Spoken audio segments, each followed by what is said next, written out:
We've said power a few times, and you probably have an emotional reaction to power. And so backtracking a moment, in the intro section, we talk about power and how if I give this water bottle to Anne and sharing power, it doesn't mean I've given her the bottle and I've lost power. It's new math of 2 + 2 = 5. When I let her do something that she's good at doing, that frees me up to do something else. And that's a hard concept a lot of times for the adults we've seen in many of our trainings and working with youth, is sharing power and giving up power. So we weave throughout the entire book ways to expand power and to share. I want to say, and I'm sad, I see several of my nieces here, which is wonderful. One of my nieces, who is a brand new school teacher, was sharing the other day about one of the challenges she has with a particular class. And she was telling me all the things she's doing. These particular young people or students that she's working with have kind of settled. They've settled into the label, and they're comfortable with the label that they have. And she's not having it. So she's setting really high expectations and challenging them to learn, to do, to stretch, and to rise above. And they're pushing at her, and they don't want to do that. And so I was telling her, because she was telling this, and she was very frustrated, and I said, you know what, you're doing all the right things. This is exactly what it's like to work with young people. All this stuff about sharing power and positive youth development is challenging. It's not easy. But the fact that she's emotionally frustrated from it all leads to the reason we've got the third section in this book, which is how do you sustain power?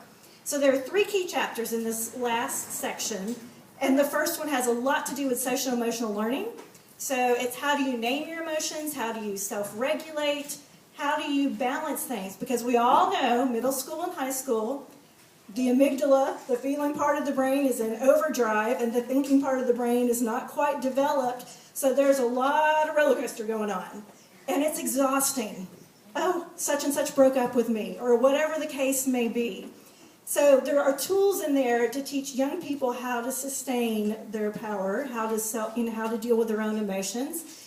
And because emotions are high, there's a lot of tools in there about dealing with conflict. One-on-one conflict, conflict in the group. And then there's pieces in there about we need to sustain our power, our emotional power, and harness it so that we can stay even-keeled and stay in the work for the long run. The second chapter is looking at practicing gratitude. A friend of mine said the other day, you know, it just does not work when you say to someone, Holly, you need to be grateful that you're here. That doesn't work. We can't tell young people what to be grateful for. They have to own it. They have to develop it. So what we do is model, and we provide opportunities and activities so that they can learn the critical thinking to work it out. My friend Eli, who's in the audience, did a great gift for the book. She got her young people to come up with happy songs that cheer them up when they're down, things that express gratitude. And so we actually have a YouTube channel that goes along with the book based on all the songs. There's, 50 songs? Something like that. Crazy number of songs that they gave that helped them and that express gratitude for them. And I'll let you introduce the last chapter. The very last chapter is really important to us. It's all about the practice of recharging. And this part is specifically a gift to the adults that are reading the book. Because what we learned in doing our research is that the turnover rate for youth workers, or young people that work with youth, so think homeroom teachers, think coaches, think after-school workers, the turnover rate for those people is higher than that of a parking lot attendant. That's scary. People that love young people, we want them to stay loving young people for a really long time, and we need to take care of each other and remind them to take care of themselves. So I wanted to share with you a quote on the next one from Thomas Merton. To allow ourselves... I've got it.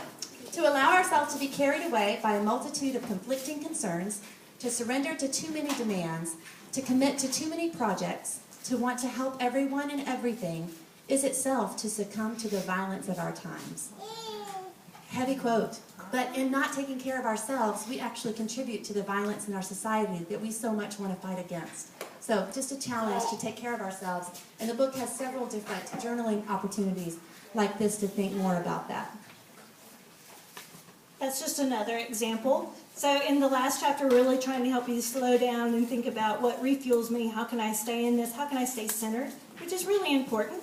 And I'm looking at Martha as I think about this. Martha's a life coach, and she had a lot of weighing in on some of the things that we put in the last chapter, which is just riddled with what we call power truths, universal aids that are there to help you stay strong. That might be time in nature. That might be the simple practice of letting go of whatever it is that's bothering you, that child that you're just so concerned about. Are they going to make the right decision? Because at the end of the day, you can't control what they do. All you can do is provide support and love and grace around them. But if we don't let it go, it's trash in our head, and it keeps us from being centered and strong and powerful.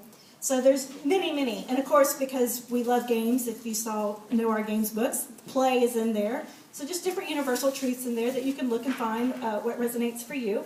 And then we have two quotes that we'll leave up here. Actually, you can only see one of them.